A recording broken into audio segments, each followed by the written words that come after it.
I was 13 years old when I stopped trick-or-treating.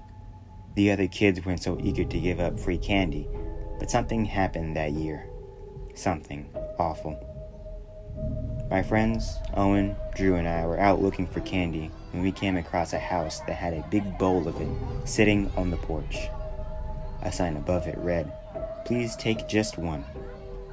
We joked about swiping it all, but Owen and Drew only took a few each, enough to make them feel like the cool kids. I'd always been afraid to take more than one because I was intimidated by authority. Sure, it was just a sign, and it usually meant that the owner wasn't home, but I was a timid kid who always did what he was told. Owen and Drew explained how the house did the same thing every year and that people rarely saw the woman who lived there. They dared me to do what they were too chicken to, so I decided to see what it felt like to do something naughty. We looked around to make sure no one was watching, and I put all the contents of the bowl into my bag. The three of us ran down the street laughing and shoving each other.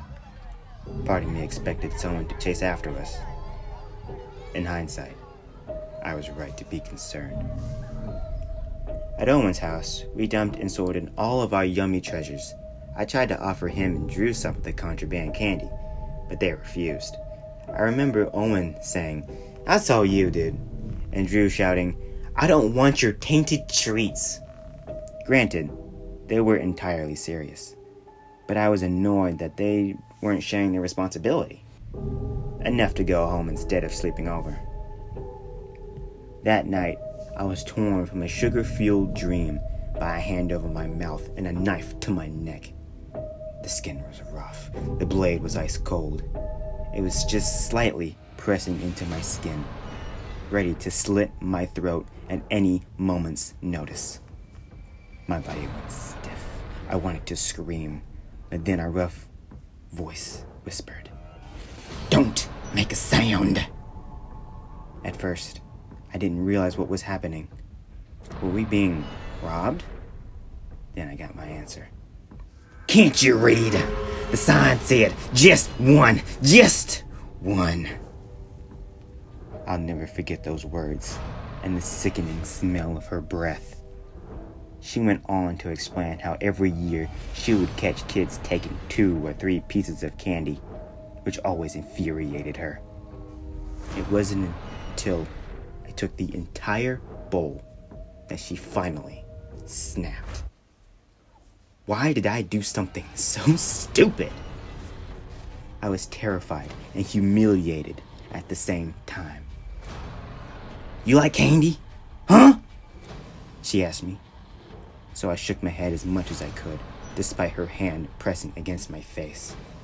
Then she removed it, still holding the knife to my neck, and proceeded to shove unwrapped candy into my mouth. I tried not to inhale, but I couldn't help it. I could feel the things pushing against the back of my throat as I whimpered and drooled. I started to gag, but she put her hand back over my mouth so I wouldn't cough up anything. I truly believed I was going to die, and I feared for my friends as well.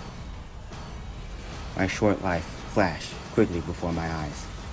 All I could think was at that moment, how could an adult hate children this much? Everything I presumed about them was suddenly a lie. They weren't infallible, and their authority wasn't always the law. Fine, so I took the woman's candy.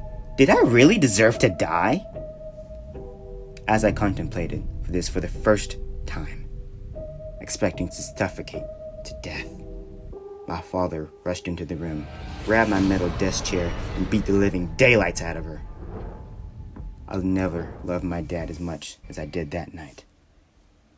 I'm an adult now, and I live alone in a nice house on a quiet street with lots of kids. Every Halloween, I leave a basket on my front porch full of candy with a sign that reads, "Take as many as you want."